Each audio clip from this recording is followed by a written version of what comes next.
ஒரு ஒரு ஒரு பாசிச வெறியை வந்து கல்வி திட்டத்தின் மூலம் அந்த மாணவர்களுக்கு ஊட்ட நினைக்கிறாங்க. கேந்திர வித்யாலயால வந்து 53 வித்யாலயா இருக்கு. இது வந்து தகவல் அறியும் உரிமை சட்டத்துல வந்தது. தமிழ்நாட்டில் இருக்கிற கேந்திர வித்யாலயாவில் எத்தனை தெரியுமா உங்களுக்கு? 53 சான்ஸ்கிரிட் டீச்சர்ஸ் அப்பாயிண்ட். மொத்தம் இருக்கிற ஹிந்தி டீச்சர்ஸ் 109 பேர். தமிழ் டீச்சர்ஸ் வந்து நில். இந்திய அரசுக்கு மாநில அரசு வந்து அடிமை சேவகம் பண்ணுவதற்கோ இல்ல வந்து அது வந்து பார்ட்னர்ஸ், முன்னேற்றத்திலும் வளர்ச்சியிலும் நாம் பங்குதாரர்கள். என்ன வந்து you should treat us with respect as per the constitution. நம்முடைய கண்ணை வந்து நம்முடைய விரல்களை வைத்தே குத்துவதற்கான அந்த முயற்சியில வந்து அவங்க ரொம்ப கெட்டிக்காரங்க. அண்ணாமலையை மாதிரி ஆட்களை வைத்துத்தான் இதுவரைக்கும் என்ன சொல்லிக்கிட்டு இருந்தாங்கன்னா சான்ஸ்கிரிட் தான் வந்து எல்லாத்துக்கும் தாய் பாஷைன்னு சொல்லிக்கிட்டு இருந்தாங்க. Caldwell, GU. போப், வீரமாமுனிவர், ஜீகன் பால்கு, ஒரு 20 மிஷனரிகள் சொல்ல முடியும். இவர்கள் எல்லோரும் தமிழுக்கு செய்திருக்கிற தொண்டு இருக்கு பாத்தீங்களா. கால்டுவெல் தான் சொன்னாரு, தமிழ் மொழி தான்டா எல்லாத்துக்கும் மூத்த மொழி, அது வந்து ஒரு தனி திராவிட மொழிகளுக்கு அது வந்து தாய்மொழி. இதையெல்லாம் வந்து இவர் என்ன சொல்றாருன்னா, தமிழ் மொழியை கெடுத்ததே இவர்கள் தான். இப்படி பேசுறத உண்மைன்னு சொல்றீங்களா பொய்ன்னு சொல்றீங்களா? இவர் எதுக்கு வந்து திருவள்ளூருக்கு காவி சாயம் போடுறாரு? இவருக்கு யார் அந்த அத்தாரிட்டி கொடுத்தது? இவர் யார்? ஒரு இனத்தை அழிக்க வேண்டும் என்றால் முதலில் அதன் மொழியை அழிக்க வேண்டும். இன்னைக்கு பாருங்க, கேரளாவில் நீங்க போய் பார்த்தீங்கன்னா மலையாளம் வந்து தனி மலையாளமே கிடையாது. அவ்வளவு வந்து சான்ஸ்கிரிட் கலப்பு தான் இருக்கும். வங்க மொழியும் நம்ம மொழி மாதிரி வந்து பார்த்தீங்கன்னா ஒரு ரிச் லாங்குவேஜ், ஹெரிட்டேஜ், லிட்ரேச்சர். அது மாதிரி வந்து மராத்தி லாங்குவேஜ் அதுவும் வந்து தன்னுடைய தனித்தன்மையை இழந்து விட்டது. இதெல்லாம் வந்து இந்தி மொழியினுடைய ஆதிக்கம் உள்ளே வர வர வர முதல்ல என்ன கேக்குறேன், இந்தி மொழியில படிப்பதற்கு என்ன இருக்கிறது? ஒண்ணுமே இல்லையா சார்? என்ன இருக்கு? ஒண்ணுமே இல்லை. ஒரு இலக்கியம் சொல்லுங்க. இப்ப நம்ம சொல்றோம் கம்பராமாயணம் சொல்றோம், சிலப்பதிகாரம் சொல்றோம், திருக்குறள் சொல்றோம், நாலடியார், மணிமேகலை, சிவக சிந்தாமணி, வளையாபதி, இந்த குண்டலகேசி, இந்த மாதிரி வந்து சங்க இலக்கியங்கள் நம்முடைய வந்து இவ்வளவு சொல்றோம், நம்ம சொல்லிக்கொண்டே இருக்கிறோம். அப்புறம் ஏன் சார் இவ்வளவு தூரம் வற்புறுத்துறாங்க? அதான் ஓட் பேங்க் பாலிடிக்ஸ். என்னுடைய கல்வி திட்டத்தை பற்றி உனக்கு குறை சொல்வதற்கு உனக்கு என்ன தகுதி இருக்கு? இந்தி தமிழ்நாட்டுக்குள்ள வந்தா தமிழ் அழிக்கப்படும், மறைந்து போயிடுமா? தமிழ் மொழியின் மீது இருக்கின்ற ஈர்ப்பையும் நமக்கு இருக்கிற அந்த என உணர்வையும் மழுங்க செய்வதற்காகத்தான் வந்து அவங்க இந்திய கொண்டு கொடுக்கணும்னு நினைக்கிறேன். ரெண்டாவது, அவங்களால நம்மகிட்ட கம்யூனிகேட் பண்ண முடியல. இப்ப நம்முடைய பிரதமருக்கு வந்து எவ்வளவு பெரிய லாங்குவேஜ் ஹேண்டிகேப். அந்த காலத்துல வந்து நேரு இருந்தாரு, இந்திரா காந்தி இருந்தாங்க, நீங்க மத்த பிரதமர்கள் இருந்தாங்க, ராஜீவ் காந்தி இருந்தாங்கன்னா தென்னிந்தியர்களோடு சரளமாக அவர்கள் ஆங்கிலத்திலே உரையாடினார். அவங்களுக்கு ஒரு லாங்குவேஜ் பேரியர் இல்ல. பிரதமர் மோடி நல்லா ஆங்கிலம் எங்க வந்து பேசுற, அது வந்து ப்ராம்ப்டட் ஸ்பீச்சஸ் தானே ஒழிய அவரால் வந்து ஒரு கம்யூனிகேஷன் வந்து வளர்த்துக்க முடியலையே. புதிய கல்விக் கொள்கைக்கு தமிழ்நாட்டில் மிகப்பெரிய அளவுல எதிர்ப்பு கிளம்பி இருக்கு. அண்ணாமலை கூட தமிழக பள்ளி கல்வித்துறை அமைச்சர் அன்பில் மகேஷ் பதவி விலகணும் அப்படின்னு மத்திய அரசு சார்பில் இருந்து விளக்கம் கொடுத்து மிக கடுமையான எதிர்ப்பையும் தெரிவிச்சிருக்காரு. இதை பற்றி உங்களுடைய முதற்கட்ட பார்வை? இல்ல, யாராவது இந்த பிரச்சனை இன்னைக்கு வந்திருக்கிற இந்த கான்ட்ரவர்சி இது சம்பந்தமா வந்து யாராவது ஒருத்தர் வந்து கண்டிப்பாக பதவி விலகணும்னா தர்மேந்திர பிரதான் தான் பதவி விலகணும். என்ன காரணம் சார்? அவன் சொன்னது பூரா போய் அந்த ஆனா தமிழக பள்ளி கல்வித்துறை அமைச்சர் அன்பில் மகேஷ் தான் போய் சொல்றாரு. அவர் தான் பதவி விலகணும் அண்ணாமலை சொல்றாரு. என்ன சொல்றேன், லீவ் அலோன் எவரிதிங். முதல்ல வந்து இந்த நாட்டில் வந்து யாருடைய ஆட்சி நடக்கிறது? பிஜேபியோட ஆட்சி. அப்படிதான் நீங்க சொல்வீங்க. இங்க யாருடைய ஆட்சினா டிஎம்கே ஆட்சிம்பீங்க. இந்த நாட்டில் ரெண்டுமே தவறு. இங்க நடப்பது சட்டத்தின் ஆட்சி, ரூல் ஆஃப் லா. இன்னைக்கு வந்து இந்த அரசியல் சாசன சட்டம் அதை வந்து என்ன சொல்றாருன்னா தர்மேந்திர பிரதான், தமிழ்நாடு வந்து அரசியல் சாசன சட்டத்தை மீறுகிறது. அவர் புதிய கல்விக் கொள்கையவோ 2 லாங்குவேஜ் ஃபார்முலா 3 லாங்குவேஜ் ஃபார்முலா எதையுமே அவர் பேசல. அரசியல் சாசன சட்டப்படி வந்து திராவிட முன்னேற்ற கழக அரசு நடக்கல. அதனால வந்து அவங்கள வந்து நாங்க வந்து ஃபண்ட்ஸ் கொடுக்க முடியாது. அப்படி சட்டத்துல இடம் இருக்கு. அதைத்தான் நான் கேட்கிறேன். சட்டப்படி அப்படிங்கிற ஒரு வார்த்தையை அவர் பயன்படுத்துறாரு. அப்படி ஒரு சட்டம் இருந்தால் அது எந்த சட்டம்? விதி சொல்லணும்ல. இப்ப நான் கோர்ட்ல போய் ஒரு நீதிபதி முன்னால் நின்று சட்டம் சொல்லுகிறதுன்னு சொன்னா நீதிபதி ஏத்துக்குவாரா? எந்த ஆக்டியா, என்ன ப்ரொவிஷோ, என்ன செக்ஷன், என்ன சப்செக்ஷன் கேட்க மாட்டாரா? அதே மாதிரி இன்னைக்கு வந்து அவர் வந்து மனிதவள மேம்பாட்டுத்துறை அமைச்சர், ஒரு யூனியன் கேபினட் மினிஸ்டர், ஒரு குறைந்தபட்ச புரிதல் கூட இல்லாமல், the basic understanding of the constitution கூட இல்லாமல் பேசுவதுதான் இன்னைக்கு நமக்கு விழுந்திருக்கிற மிகப்பெரிய துரதிஷ்டம். இப்படி வந்து கான்ஸ்டிடியூஷனை பற்றி தெரியாதவங்க, கான்ஸ்டிடியூஷனுடைய செயல்பாடுகளை பற்றி புரியாதவர்கள் மிகப்பெரிய பொறுப்புகளில் அமர்ந்திருப்பதுதான் இன்னைக்கு இந்தியாவுக்கு ஏற்பட்டிருக்கிற மிகப்பெரிய நெருக்கடி. இப்போ நான் வந்து என்ன சொல்றேன் அப்படின்னா, இந்த பிரச்சனையை வந்து தமிழ்நாட்டுல இன்னைக்கு விவாதிக்கிற கோணமே வந்து இவர்களே வலிந்து உருவாக்கி கொள்ளுகிற கோணம். அண்ணாமலை அண்ட் கம்பெனி இருக்காங்கல்ல, அவங்க என்ன நினைக்கிறாங்கன்னா, இந்த பிரச்சனையை வந்து ஏதோ வந்து இந்தி படிப்பதற்கான எதிர்ப்பு, ஆதரவு அதை போன்ற இந்த பிரச்சனையை வந்து எடுத்துட்டு போறாங்க. அவங்க தான் இந்தியே நாங்க சொல்லவே இல்லைன்னு சொல்றாங்க. 3வதா ஒரு மொழி தான் சார் சொல்றாங்க. அது ஆப்ஷனல் குடுக்குறாங்களே. இல்ல தம்பி, நான் என்ன சொல்றேன், 3வது ஒரு மொழிங்கிறது எந்த மொழி? நீங்க வந்து அது தெலுங்கா, அது மலையாளமா, அது கன்னடமா, இல்லது அது வந்து போஜ்பூரியா? என்ன மொழி அந்த 3? படிக்கக்கூடிய மாணவர்கள் தங்களுடைய எது அதுக்கு விருப்பமோ அதை தேர்வு ஆமா, செஞ்சுக்கலாம். அதுக்கு எத்தனை ஆசிரியர்கள் வைப்பீங்க?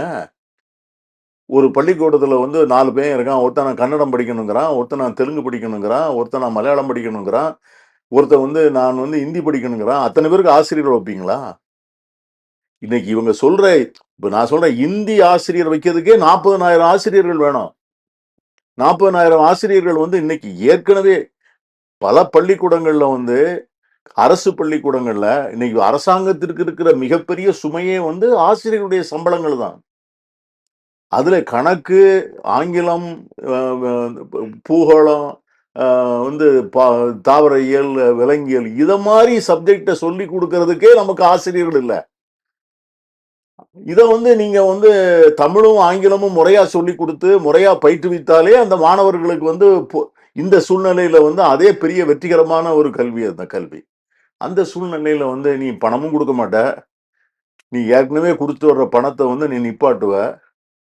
அதற்கு பிறகு நீ வந்து 3 மொழியை கத்துக் கொடு, 4 மொழியை கத்துக் கொடுன்னு இந்தியாவில் உங்களுக்கு தகவல் சொல்றேன். இந்த 3 மொழி கொள்கை வந்து இன்னைக்கு வந்து தமிழ்நாட்டுல வந்து தான் இல்ல. கேரளாவில் இருக்குல்ல, வெஸ்ட் பெங்கால்ல இருக்குல்ல, அங்கேயும் பணத்தை நிப்பாட்டுற? அங்க இல்லன்னு சொல்றாங்களே சார். எங்க இல்ல? அங்க இருக்கக்கூடிய மாநில அரசு அதை அக்செப்ட் பண்ணிக்கல அப்படின்னு சொல்றாங்களே. அப்போ அத புதிய கல்விக் கொள்கையை அக்செப்ட் பண்ணல. அங்க வந்து ஹிந்திங்கிற பிரச்சனை இல்லையேங்கிறேன். ஓகே. அங்க வந்து அந்த 3 மொழி கொள்கை தானே அங்க இருக்கு. கேரளாவிலயும் வந்து வெஸ்ட் பெங்கால்லயும் அவங்க 3 மொழி கொள்கை தான் ஃபாலோ பண்றாங்க. அவங்களுக்கு ஏன் நீ வந்து ஃபண்ட்ஸ் நிப்பாட்டுற? இதுல வந்து நீங்க பாத்தீங்கன்னா 17,854 கோடி ரூபாய் கொடுக்குறாங்க. கொடுக்குறாங்க. இந்த 3 மாநிலத்திற்கு மட்டும் நில். என்ன காரணம்னு நினைக்கிறேன். அதான் சொல்றேன். இவர்கள் வந்து அரசியல் ரீதியாக, தத்துவார்த்த ரீதியாக, கொள்கை ரீதியாக பாஜகவை வந்து உள்ள விட மாட்டேங்கிறாங்க. இவங்களுக்கு உள்ள நுழைறதுக்கு இந்த 3 மாநிலங்கள்ல வந்து வாய்ப்பு இல்ல. அவங்க எவ்வளவுதான் பிஜேபி வந்து தமிழ்நாட பார்த்தும் கேரளாவை பார்த்தும் வெஸ்ட் பெங்காலை பார்த்தும் பயப்படுதா? பயப்பட மட்டும் இல்ல, எப்படியாவது வந்து அதுக்கு என்ன சொல்றாங்கன்னா, இனிமேல் எல்லாம் முயற்சி பண்ணிட்டாங்க. மத கலவரங்களை, சாதி கலவரங்களை, சாதிய உணர்வுகளை, மத உணர்வுகளை தூண்டி விட்டு அந்த எவ்வளவோ வந்து ஒரு வன்முறைகள் எல்லாம் அந்த மாநிலங்கள்ல கிளப்பி நீதிமன்றங்களை வைத்து அந்த அரசாங்கங்களை வந்து நிர்மூலமாக்கிலாம் பார்த்தாங்க. இப்ப கடைசியில் என்ன முடிக்கப்படுக்காங்கன்னா, இந்த அரசாங்கங்களை செயல்பட அனுமதிக்க கூடாது. இந்த அரசாங்கத்தினுடைய உயிரோட்டமாக இருக்கிற ஆக்சிஜன் இருக்குல்ல, ஆக்சிஜனை நிப்பாட்டணும். அதான் ஃபைனான்ஸ். இது அபாண்டமான குற்றச்சாட்டா இருக்கு மத்திய அரசு. அபாண்டமா முழுக்க ஆதாரபூர்வமா நான் சொல்றேன். நீ வந்து இப்ப நீங்க டெல்லியில என்ன பண்ணீங்க? டெல்லியில வந்து கேஜ்ரிவாலுடைய அரசாங்கத்தை வந்து நீங்க எப்படி 1.5 வருஷமா அந்த அரசாங்கம் வந்து ஒரு ஃபைல் எடுத்து போய் வைக்க முடியாது. லெப்டினன்ட் கவர்னர் வந்து எதுலயுமே கையெழுத்து போட மாட்டார். எந்த திட்டத்துக்கும் ஒப்புதல் கொடுக்க மாட்டார். அரசாங்கத்தினுடைய அத்தனை அதிகாரிகளும் directly reporting to the lieutenant governor. அவர் வந்து எந்த ஐஏஎஸ் அதிகாரியையும் முதலமைச்சர்கிட்ட உத்தரவோ அவர்கள் சொல்வதை கேட்கவோ கிடையாது. ஃபண்ட்ஸ் வந்து கம்ப்ளீட்டா டோட்டலி வந்து ஃபண்ட்ஸ் வர்றதில்ல. இந்த சூழ்நிலையில அந்த கவர்மெண்ட் வந்து அதாவது மக்கள் மத்தியில வந்து டெலிவரி பண்ண முடியல. டெலிவரி பண்ண முடியலன்னோடனே மக்கள் மத்தியில கொஞ்சம் கொஞ்சமா அதிருப்தி வந்த உடனே அது வந்து மக்களுக்கு வந்து அந்த கவர்மெண்ட் மேல ஒரு ஏமாற்றம் வந்தது.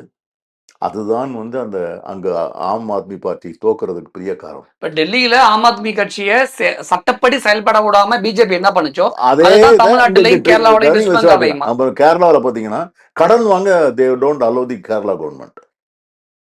அவங்க வந்து நாங்க கடன் வாங்குறோம், நாங்க கட்டுறோம். அதுக்கு வந்து எந்த கடன் வாங்குறதுக்கும் ஒன்றிய அரசினுடைய அனுமதி வேணும். அதனால வந்து வெல் வித்தின் தேர் லிமிட்ஸ் அவங்களுடைய லிமிட்ஸுக்குள்ள அவங்க திருப்பி கட்டுவதற்கான வாய்ப்புகள் இருக்கும்போது அவங்களுக்கு வந்து ஒரு அவசரமான ஒரு தேவைகளுக்கு கூட கடன் வாங்குறதுக்கு அவங்கள அனுமதிக்கிறது இல்ல. வெஸ்ட் பெங்கால் என்ன பண்ணிட்டீங்கன்னா, கம்ப்ளீட்டா வந்து தேசிய ஊரக வேலைவாய்ப்பு திட்டத்துக்குள்ள பணத்த கம்ப்ளீட்டா நிப்பாட்டிட்டாங்க. இப்ப அங்க வந்து லட்சக்கணக்கான பெ ஒர்க்கர்ஸ் வந்து அதுல வேலை பார்க்குறாங்க. அவங்களுக்கு சம்பளம் குடுக்கலன்னா அவனுக்கு தெரியாதுல்ல. அவனுக்கு வந்து இது சென்ட்ரல் கவர்ன்மென்ட்டா, ஸ்டேட் கவர்ன்மென்ட் அவனுக்கு மமதா பானர்ஜி தானே தெரியும். இந்த அம்மா சம்பளம் குடுக்கல. இந்த அம்மாவுக்கு வேலை பார்த்தா நமக்கு சம்பளம் குடுக்கல. இதே மாதிரி பிரச்சனை தமிழ்நாட்டிலயும் இருக்குங்கிறீங்களா? உண்டாக்க போறாங்க. உண்டாக்குறதுக்கு முயற்சி. அது முதல் படி தான் இப்ப இப்ப கல்விங்கிறீங்க. 40,000 பேர் இதுல வேலை பார்க்குறாங்க சார். இந்த கல்வி திட்டத்துல இந்த கல்வி திட்டம் வந்து இன்னைக்கு ஆரம்பிக்கல. அதான் சொல்றேன். இவங்க எல்லாமே அண்ணாமலை அண்ட் கம்பெனி சொல்றது முழுக்க முழுக்க பொய். ஆனா அண்ணாமலை கட்சியோட தலைவரா போய் கம்பெனின்னு சொல்றது அது கம்பெனி தானே அது. ஏன் அப்படி இட் இஸ் நாட் எ சொல்றீங்க? Political party. என்ன காரணம் என்ன ஐடியாலஜி என்ன இருக்கு? வெறும் ஹேட் மட்டும் வச்சுக்கிட்டு வெறும் வெறுப்பை மட்டும் வச்சுக்கிட்டே ஒரு கம்பெனி ஒரு அரசியல் கட்சி நடத்த முடியுமா? என்ன சார் நான் என்ன சொல்றேன், எதை வேண்டுமானாலும் மதமயமாக்குறத தவிர அவங்களுக்கு வந்து வேற என்ன பிரச்சனை இருக்கு? இப்ப திருப்பரங்குன்றத்தை வச்சு ஏதோ பெருசா பண்ணணும்னு நினைச்சாங்க. திருப்பரங்குன்றத்தை பண்ண உடனே அங்க போய் முருகனுக்கு வந்து பெரிய நெருக்கடி இருக்கு. அங்க வந்து இஸ்லாமியர்கள் வந்து அந்த மலையவே கைப்பற்றி கொள்ள போறாங்க. அதை வந்து சிக்கந்தர் மலர்னு கொண்டாடுறாங்க. அவங்க யார் அந்த மாதிரி கிளைம் அதெல்லாம் அதை பத்தி அவங்க கவலைப்படல. அவங்க அந்த பள்ளிவாசலுக்கு போறாங்க, தர்கா போறாங்க. அங்க போய் பண்றாங்க. அவங்களுடைய சடங்குகள் பண்றாங்க. ஒரு எல்லாரையும் எல்லா மதத்துக்காரங்களும் போறாங்க. அத வந்து பெருசாக்கி, அங்க ஒரு பெரிய வந்து கலவரம் உண்டு பண்ணக்கூடிய சூழ்நிலையில வந்தப்போ, இதனால இந்த கலவரம் வந்து தமிழ்நாடு பூரா வெடித்து கிளம்பிரும். அதாவது தேர்தல் சமயத்துல அவங்களுக்கு ஒரு போலரைசேஷன் வேணும். அதுக்கு தான் இத மாரி தான் அதனால தான் நான் அவங்கள கம்பெனின்னு சொல்றேன். மத்திய கல்வி அமைச்சர் வந்து இந்திய அரசியல் சாசனத்துக்கு உட்பட்டு நடக்கல, அதை மீறி நடக்கிறாருன்னு சொல்றீங்க. அதற்கு தான் அண்ணாமலை வந்து விளக்கம் கொடுத்து, நாங்க வந்து திணிக்கல, இந்திங்கிற மொழியே நாங்க கொண்டுட்டு வரல, நீங்க ஏன் இது பண்றீங்க அப்படின்னு பேசுறாரு. அண்ணாமலை பேசுற பேச்சை பார்த்தா இதெல்லாம் மத்திய அரசு கரெக்டா தானே பண்ணுது, ஏழைகளுக்காக தானே 3 மொழிகளை கொண்டுட்டு வருது, இதுல என்ன தப்பு இருக்கு அப்படின்னு தானே சார் நினைக்க தோணுது. அண்ணாமலை பேசுனதுல எல்லாமே கரெக்டா தானே இருக்கு, எதுவுமே தப்பு என்ன கிடையாது. கேக்குறேன், ஹிந்தி படிக்கிறதுனால வந்து யார் இங்க படிக்க வேண்டாம்னு சொன்னது? ஹிந்தி படிக்க ஆசைப்படுறவங்க ஹிந்தி படிக்கிறாங்க, பிரெஞ்சு படிக்கிறவங்க பிரெஞ்சு படிக்கிறாங்க, ஜெர்மனி படிக்கிறவங்க படிக்கிறாங்க. அரசாங்க பள்ளிக்கூடங்கள் வந்து எப்படி நடத்தணும்னா அவங்களுக்கு இருக்கிற ரிசோர்சஸ் அரசாங்க பள்ளிக்கூடங்கள்ல வந்து நம்முடைய ஸ்டேட் கவர்மெண்ட் இது வந்து கல்வி வந்து ஒத்திசைவு பட்டியல்ல இருக்கு. நாம் வந்து இந்த நம்முடைய இருமொழி கொள்கை வந்து இன்னைக்கு இல்ல 1967 இருந்து நம்ம அந்த இருமொழி கொள்கையை பின்பற்றிட்டு வரோம். நம்முடைய கல்வி திட்டம் வந்து சக்சஸ்ஃபுல்லா தான் இருக்கு. இன்னைக்கு வந்து ஒன்றிய அரசு கொடுக்கிற எல்லா புள்ளி விவரங்களும் என்ன சொல்லுகிறது? கல்வி அது பள்ளி கல்வியாக இருந்தாலும் சரிதான், மேல்நிலை கல்வியாக இருந்தாலும் சரிதான், உயர்கல்வியாக இருந்தாலும் சரிதான், தொழில் கல்வியாக இருந்தாலும் சரிதான், Tamil Nadu is the best. BJP சொல்ற மாதிரி, அண்ணாமலை சொல்ற மாதிரி நம்ம தமிழ்நாட்டுல அரசு பள்ளிகள்ல இலவசமா இந்தி கற்றுக் கொடுத்தா 3வது மொழியா என்ன பிரச்சனை வந்துட்டு போகுது? சார் எத்தனை நீங்க வந்து அதை சொல்றதுக்கு அண்ணாமலை யாருன்னு கேட்டேன். அவர் வந்து உத்தரப்பிரதேசத்துல தமிழ் எல்லா பள்ளிக்கூடத்திலையும் சொல்லி கொடுப்பாரா? ஆசிரியர் போடுவாரா? இப்போ 3 மொழிங்கிறது வந்து அவங்களுக்கும் 3 மொழி இருக்கணும்ல. இந்த நாட்டுல வந்து எல்லா குழந்தைகளுக்கும் அவங்க வந்து படிக்கிறது ஒரு மொழி தான் படிக்கிறாங்க. ஹிந்தி மட்டும் தானா? ஹிந்தி மட்டும் தான். அங்க இங்கிலீஷ் கிடையாது. இங்கிலீஷ் கிடையாது. 7 இன்னைக்கு எடுத்திருக்கிற சர்வே படி இவந்தோ மும்மொழி திட்டம்னு சொன்னால் கூட இந்தியாவில் வந்து 3 மொழி தெரிந்தவர்கள் பேசக்கூடிய மாணவர்கள் வந்து 7 விழுக்காடு தான். ஆனா அண்ணாமலை சொல்றாரு, தமிழ்நாட்டிலேயே வசதி படைத்த மாணவர்கள் கிட்டத்தட்ட 40,000 பேர் வந்து இந்தி மொழி 3வது மொழியா படிக்கிறாங்க. அப்படின்னா வசதி உள்ளவர்கள் ஹிந்தி படிக்கலாம், ஏழை மாணவர்கள் படிக்க கூடாதா அப்படின்னு ஒரு நியாயமான கேள்வி கேட்க. ஹிந்தி பிரச்சார சபா வந்து இலவசமா ஹிந்தி சொல்லி கொடுத்து எத்தனை வருஷமா சொல்லி கொடுத்துட்டு இருக்கு.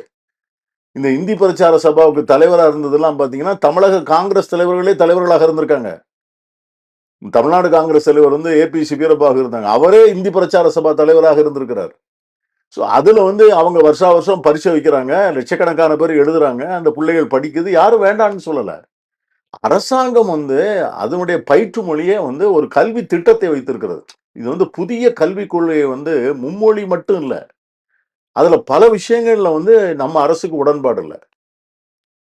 நம்ம அரசுக்கு மட்டும் இல்ல, கல்வியாளர்களுக்கே அது உடன்பாடு இல்ல. 3வது வகுப்பில் ஒரு பொதுத் தேர்வு, 5வது வகுப்பில் ஒரு பொதுத் தேர்வு, 4வது வகுப்புல படிக்கும் போதே வந்து உங்களுக்கு வந்து குலக்கல்வி மாதிரி உங்களுக்கு வந்து ஒரு ட்ரைனிங். இதெல்லாம் வந்து நமக்கு உடன்பாடு இல்ல. ஓகே. இப்ப நீங்க சொல்ற இந்த குற்றச்சாட்டு படி ம்.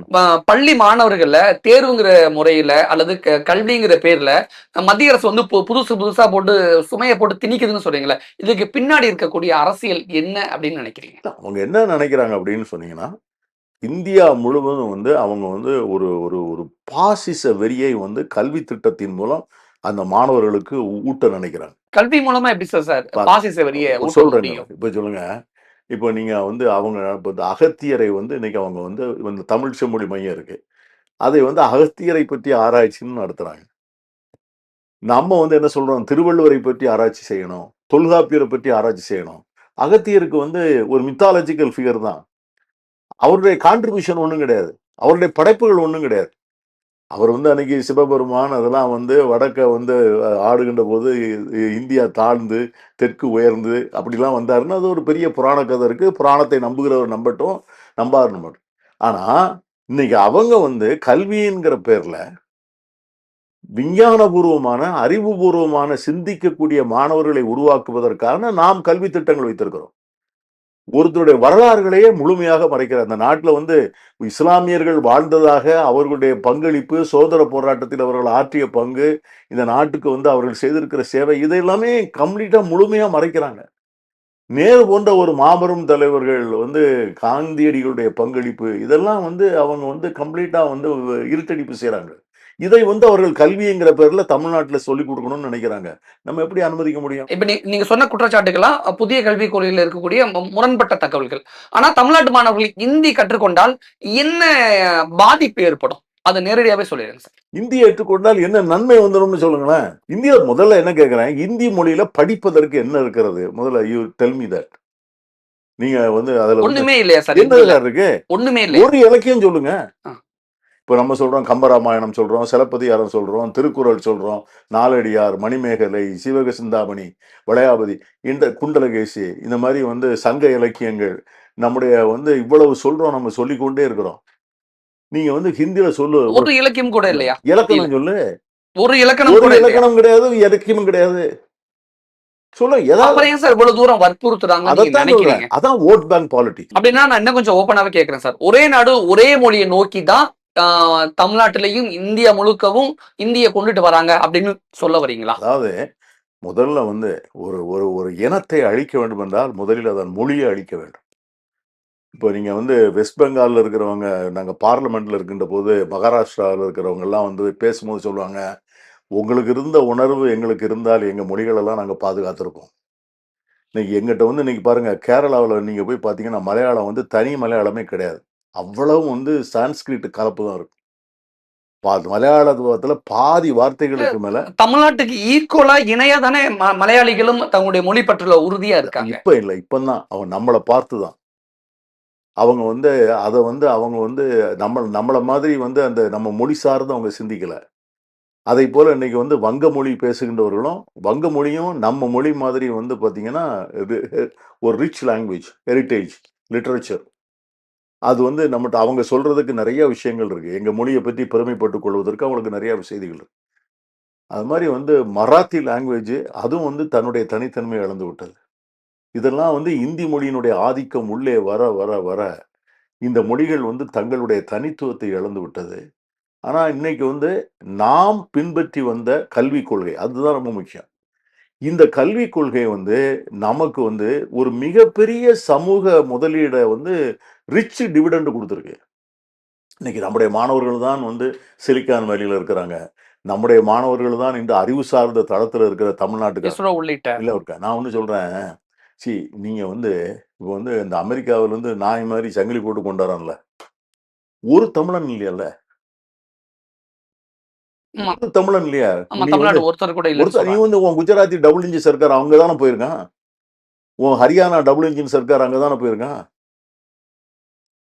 இப்ப ஹிந்தி படிச்சதுனால தான் அவங்க அப்படி நான் போனாங்கன்னு என்ன சொல்ல வரீங்க. சொல்றேன், என்னுடைய கல்வி திட்டத்தை பற்றி உனக்கு குறை சொல்வதற்கு உனக்கு என்ன தகுதி இருக்கு? அப்ப உதயநிதி சொல்றாரு இல்லையா? இந்தி எந்தெந்த மாநிலங்கள்லாம் ஏற்றுக்கொண்டதோ, அந்த மாநிலத்தோடைய தாய்மொழியே இன்னைக்கு காணாம போயிருச்சு, அழிஞ்சு போயிருச்சு அப்படின்னு உதயநிதி சொல்றாரு. இதேதான் இந்தி தமிழ்நாட்டுக்குள்ள வந்தா தமிழ் அழிக்கப்படும், ஆ மறைந்து போயிருமா?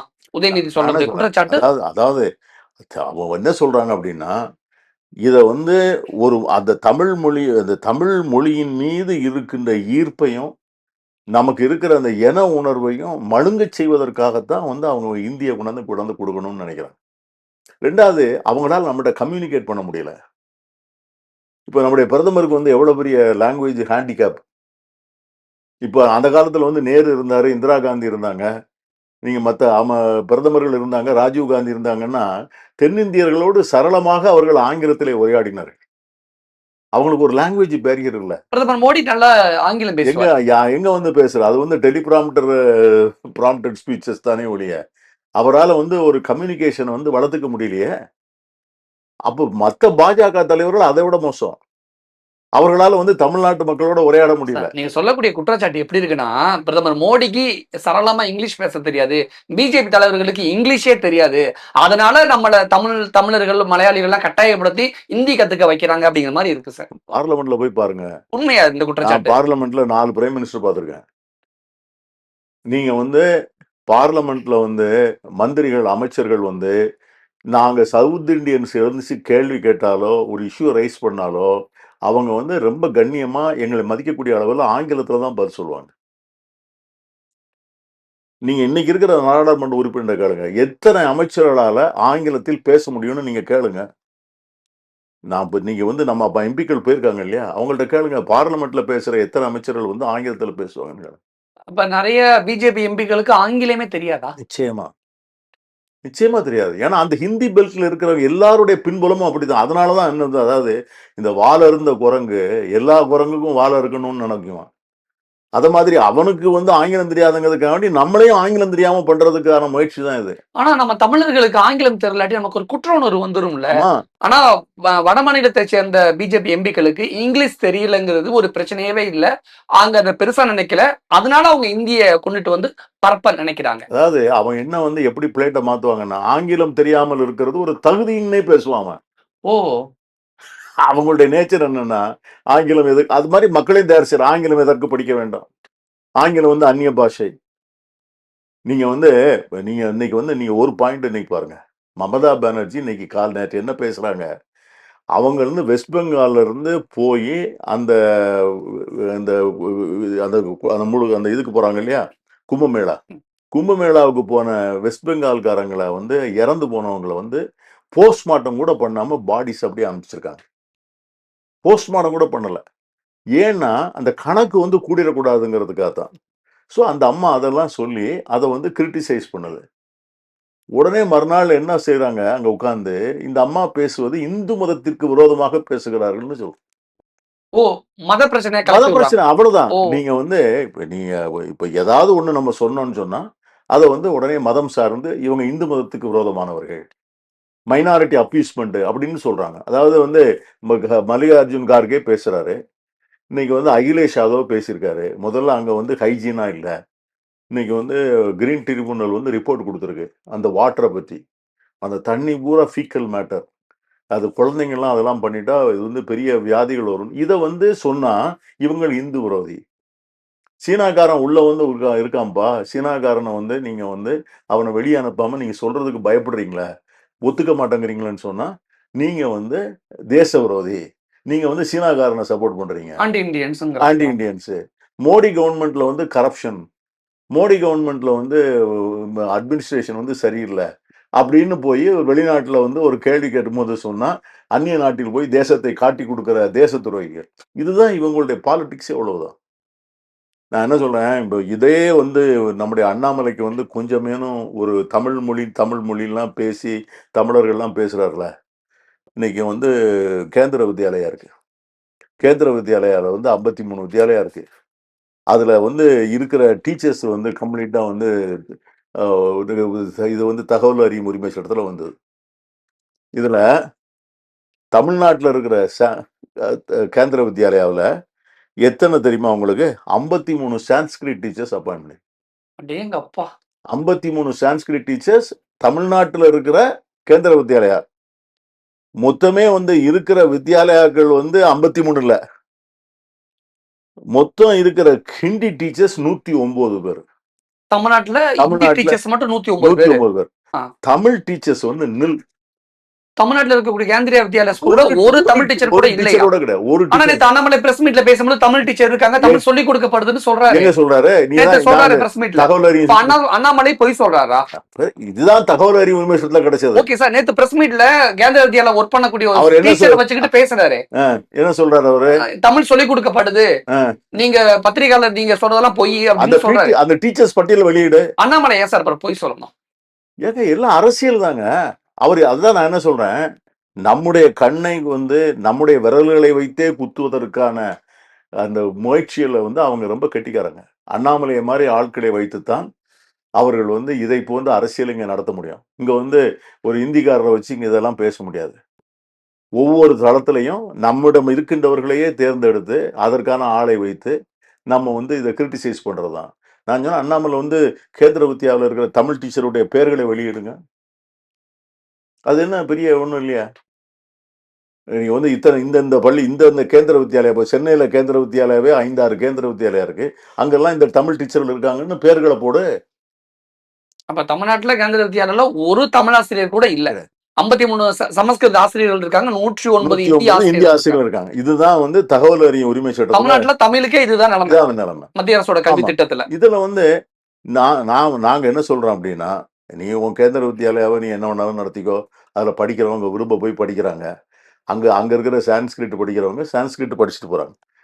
தமிழ்நாடு அரசு நடத்துகிற பள்ளிக்கூடங்களில தமிழுக்கு முன்னுரிமை. ஆங்கில வழி கல்வியை நமக்கு நம்முடைய மாணவர்களுக்கு மிகப்பெரிய முன்னேற்றத்தை தந்திருக்கிறது. இன்றைக்கு ஐஎஸ்ஆர்ஓ எடுத்துக்கிட்டாலும் சரிதான், இராணுவத்தினுடைய முக்கியமான கேந்திரமான துறைகள் எடுத்துக்கங்க. எல்லா இடத்துலையும் வேலை பார்க்கிற தமிழர்கள் எல்லாம் இந்த 2 மொழியில படித்து விட்டு போனவர்கள் தான், இருமொழி திட்டத்துல. அதனால தமிழ் மொழியில படிச்சா சுயமா சிந்திக்க வரும், தாய்மொழியில படிச்சா சுயமா சிந்திக்க வரும். இப்படிதான் பார்க்கணும். நம்முடைய தாய்மொழி நாம் படிக்க வேண்டும். ஆங்கிலம் எனக்கு உலகத்தின் கண்களை பார்ப்பதற்கும் எனக்கு உலகம் தழுவிய வேலை வாய்ப்பு ஆப்பர்ச்சுனிட்டியை உருவாக்கி கொடுக்கும் ஆங்கிலம் தேவை. யாருக்கெல்லாம் ஹிந்தி தேவை அவங்க படிச்சுட்டு அவ்வளவுதான். ஆனா ஆளுநர் ஆர் என் ரவி என்ன சொல்றாருன்னா, தமிழ் சொல்லிட்டு கடந்த 60 வருஷமா தமிழ்நாட்டை ஏமாத்திக்கிட்டு இருக்காங்க. தமிழுக்காகவும் தமிழ் இலக்கியத்திற்காகவும் இவங்க எல்லாம் என்ன பண்ணிருக்காங்க அப்படின்னு கேள்வி கேட்கிறேன். நியாயமான கேள்வி தானே. நான் அவர் ஒரு கவர்னரா இருக்கிறாரு. அவரை பற்றி நம்ம ஒரு தரக்குறைவான வார்த்தைகளை சொல்லணும்னா ரொம்ப யோசிக்கணும். பொய்யை தவிர அவர் எதுவும் பேசுவதில்லை. ஒரு ஆளுநர் ஏன் பொய் சொல்லணும்? ஏங்க அவர் சொன்னா பொய் தானே நான் சொல்லணும்.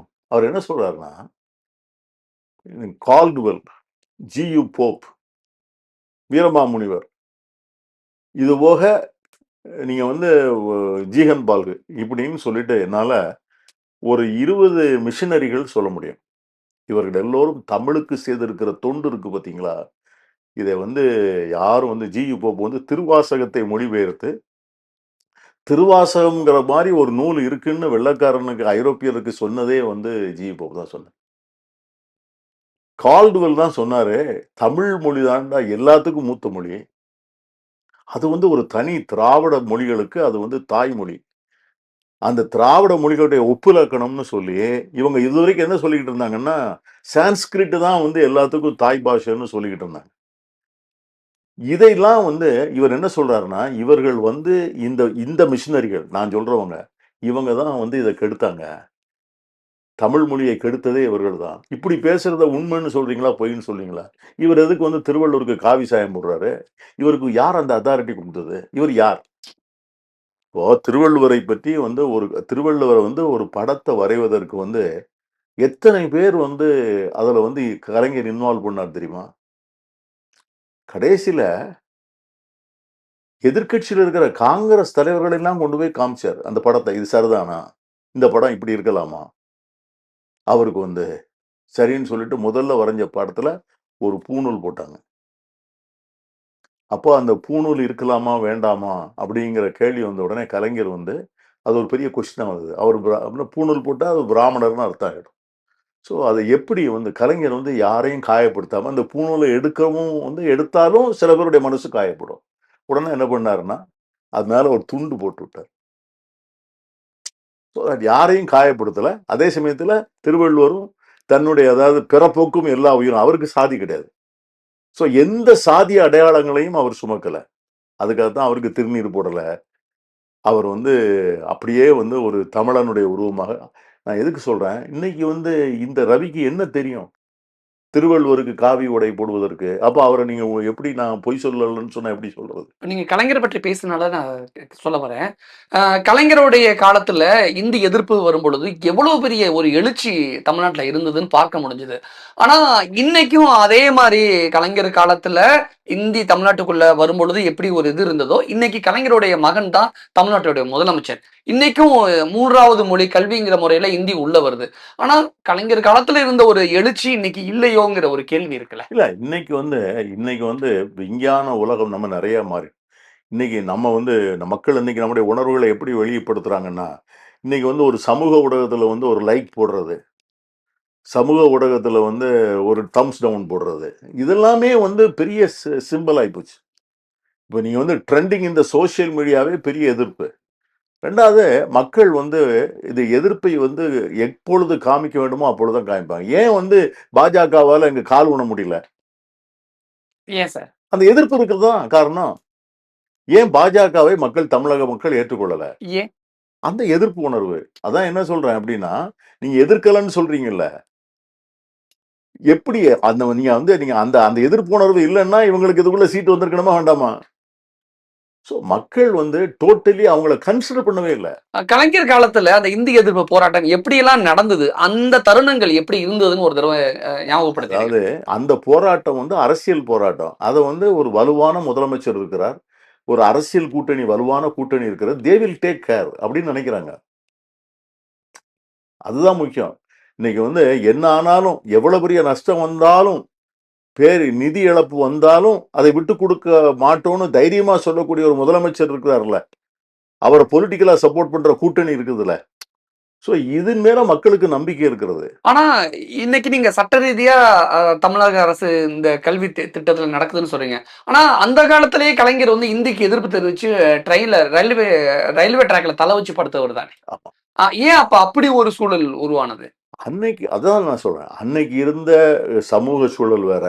அன்னைக்கு இருந்த அந்த அவசியம் இருந்ததா? அது ரயில்வே ட்ராக்ல தல வச்சு படுக்கிற அளவுக்கான அவசியம், சூழல் அதாவது இருந்ததா? அன்னைக்கு வந்து மொழி சார்ந்த அரசியலை அவர்கள் முன்னெடுத்தார். அ.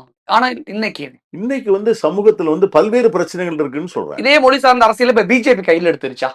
பிஜேபி வந்து அத வந்து அவங்க மொழி சார்ந்தே எடுக்கல. அது வந்து மொழியை வந்து அவர்கள வந்து ஒரு கருவியா தான் பார்க்குறாங்களே ஒழிய, அவங்களுடைய மொத்தம் வந்து அவங்களுடைய பொலிட்டிக்கல் அஜெண்டாவ உள்ள கொண்டாரணும். ஒருவேளை காங்கிரஸ், திமுக மற்றும் அதன் கூட்டணி கட்சிகள்லாம் 3வது மொழியா இந்தி தமிழ்நாட்டுக்குள்ள வந்துருச்சுன்னா, ஒரே நாடு, ஒரே மொழி அப்படின்னு ஒரு பின்னாட்கள்ல வந்துரும்னு பயப்படுறீங்களா? நம்மள பொறுத்த வரைக்கும் இதான் தம்பி. நாம் வந்து 2 மொழி கொள்கையை நாம் வந்து 65 ஆண்டுகளாக பின்பற்றி வருகிறோம். எங்களைப் போன்றவர்கள் கூட அன்னைக்கு வந்து எடுத்த நிலைப்பாட்டை கூட நாங்கலாம் மாத்தியிருக்கிறோம். தமிழ்நாட்டில் இருக்கிற காங்கிரஸ்காரர்கள் கூட அகில இந்திய அளவிலே இதை போன்ற மும்மொழி திட்டங்களை வலியுறுத்தக்கூடிய சூழ்நிலை வருகின்ற போது, காங்கிரஸ் தலைவர்களே வலியுறுத்துகின்ற போது கூட, தமிழக காங்கிரஸ் தலைவர்கள் அந்த லைன்ல வந்து இல்ல. அது பெருந்தலைவர் காமராஜராக இருந்தாலும் சரி, மக்கள் தலைவர் மூப்பனாராக இருந்தாலும் சரிதான், வாழப்பாடி ராமமூர்த்தி போன்றவர்கள், இவங்க இந்த வரிசையில வந்த எந்த தலைவர்களுமே வந்து நாங்க அதை ஏத்துக்கல. 2வது எப்பொழுதெல்லாம் வந்து அப்படிப்பட்ட ஒரு சூழ்நிலை வந்ததோ, அன்னைக்கு இருக்கிற காங்கிரஸ் கட்சி வந்து ஒரு நெகிழ்வு தன்மையுடன் அவர்களை வந்து அக்காமடேட் பண்ணிடுச்சு. புதிய கல்விக் கொள்கை அல்லது தேசிய கல்விக் கொள்கை வந்து இன்னைக்கு வந்தது இல்ல. ஒவ்வொரு பிரதமர் இருக்கின்ற போதும் ஒரு கல்விக் கொள்கை வகுக்கப்படுகிறது. அந்த கல்விக் கொள்கை வகுக்கின்ற போதெல்லாம் இந்த மாதிரி 3 மொழிக்கு வந்து முக்கியத்துவம் இருக்கின்ற போது தமிழ்நாடு எதிர்த்து இருக்கிறது. அன்னைக்கு இருக்கிற பிரதமர்கள் அதை ஏற்று தமிழ்நாடு வேண்டாம். தமிழ்நாட்டுக்கு எப்பவுமே ஒரு தனியா ஒரு வேண்டாம். விதிவிலக்கு இருந்துகிட்டே இருந்திருக்கு. இருந்துகிட்டே இருந்திருக்கு. இப்ப பிரதமர் மோடி தமிழ்நாட்டுக்கான அதான் விதிவிலக்கு கொடுக்க சொல்றேன். மாட்டேங்கிறாரா? அதான் நானும் சொன்னேன். நீ எதுக்கு வந்து இப்ப நாங்க வந்து இப்ப இப்ப இதே திட்டத்த வச்சுங்களேன். இந்த சம்காராஸ் திட்டமும் நமக்கு சான்ஸ்கிரிட் பேர் வாயில வர மாட்டேங்குது. சர்வ சிக்ஷா அபியான் அந்த திட்டம் வந்து 2004ல இருந்து இருக்கு. அப்போ 21 வருஷம் இருக்கு. 21 வருஷத்துலயும் எத்தனை பிரதமர்கள பார்த்திருக்கோம் இது? அப்போதெல்லாம் கல்விக் கொள்கை வந்தது இல்ல. அன்னைக்கெல்லாம் யாரும் பணத்த நிப்பாட்டுவோம்னு சொல்லலையே. அப்ப நீ வந்து பணத்தை நிப்பாட்டும்னு சொல்றது வந்து நீ அது வந்து சாதாரண விஷயமா? சர்வதிகாரமா? சர்வதிகாரம் மட்டும் இல்ல. யூ திங்க் தட் வந்து எங்கள வந்து இது வந்து வரி கொடுப்பதற்கு மட்டுமே இருக்கிற காலனி மாநிலம்னு நினைக்கிற நீ. இப்போ நீங்க வந்து அந்த காலத்துல இந்த கட்டபொம்மன் வசனம் வரும் தெரியுமில்ல? அவன் தான் வந்து கட்டமான போய் கேட்பான் பானர்மேன், மற்ற பாளையக்காரர்களாம் வரி கட்டுகிறார்களே, நீ மட்டும் ஏன் வரி கட்டவில்லைன்னு கேட்பான். அது மாதிரி தானே கேட்குறீங்க எங்களை? மற்றவர்களெல்லாம் ஒத்துக்கொண்டார்களே, நீங்கள் மட்டும் ஏன் ஒத்துக்கொள்ளலைன்னா, இது வந்து நான் உன்ன மாதிரியே ஒரு சாவரின் கவர்மெண்ட். இது வந்து நான் வந்து உன்னுடைய சபார்டினேட் அல்ல. ஒன்றிய அரசுக்கு மாநில அரசு வந்து அடிமை சேவகம் பண்ணுவதற்கோ, இல்ல வந்து அது வந்து பார்ட்னர்ஸ். ஒன்றிய அரசும் மாநில அரசும் partners in progress and development. முன்னேற்றத்திலும் வளர்ச்சியிலும் நாம் பங்குதாரர்கள். என்ன வந்து you should treat us with respect as per the constitution. கல்வி விஷயத்துல தமிழ்நாட்டை மோடி சர்க்கார் எப்படி எதிர்கொள்ள போகிறது? என்னது அதை வந்து இது ஒரு ஐடியாலஜிக்கல் வார் தான். இப்போ அவங்கள பொறுத்த வரைக்கும் வந்து ஒரு முரட்டுத்தனமான திணிப்புக்கு வந்து அவங்க வந்து ரெடின்னு சொல்லியிருக்காங்க. அதாவது அரசியல் சாசன சட்டத்துக்கோ, நடைமுறைகளுக்கோ, நம்முடைய உணர்வுகளுக்கோ, ஒரு வேற்றுமையில் ஒற்றுமை என்கிற அந்த பண்பாட்டுக்கோ அவங்க எதை பற்றியும் கவலைப்படல. தாங்கள் நினைத்ததை செய்து முடிக்கணும். எப்படி அப்படி வந்து நினைச்சிட்டாங்கன்னா அப்படியான ஒரு அணுகுமுறை வந்தா தனி தமிழ்நாடு போராட்டம் மீண்டும் வெடிச்சிடும்ல. அது வந்து அந்த உணர்வு அந்த அந்த நிலைக்கு வந்து நாட்டை தள்ளுகிறார்களோ என்கிற பயம் தான் எங்களுக்குலாம் இருக்கு. என்னைக்குமே வந்து பாத்தீங்கன்னா, இந்த நாட்டை வந்து ஒரு நெகிழ்வுத்தன்மையோடு நடத்தினா தான் எல்லா கலாச்சாரங்களும், எல்லா வந்து செக்ஷனும் ஒண்ணா வந்து ஒரே நாடாக இருப்போம். மத்திய அரசு இப்ப அனுசரிச்சு போக மாட்டேங்குதுங்கிறீங்களா? போகல. அவங்க கொள்கைகளை திணிப்பதின் மூலம் இந்திய ஒற்றுமைக்கு வேட்டு வைக்கிறார். அவங்க நினைக்கிற அந்த ஒரே மதம், ஒரே மொழி, ஒரே நாடுன்னு சொல்றாங்கல்ல, அதை வந்து நம்முடைய கழுத்துக்குள்ள வந்து வாய் வழியா திணிக்கின்ற போது அது வெடிச்சிடும். அதை வந்து அவர்கள் வந்து தெரிந்து செய்கிறார்களா? இல்லை தெரியாமல் செய்கிறார்களா? என்பதுதான் கேள்வி. நிறைய விஷயங்களை எங்க கூட ஷேர் பண்ணிக்கிட்டீங்க. மிக்க நன்றி. Thank you.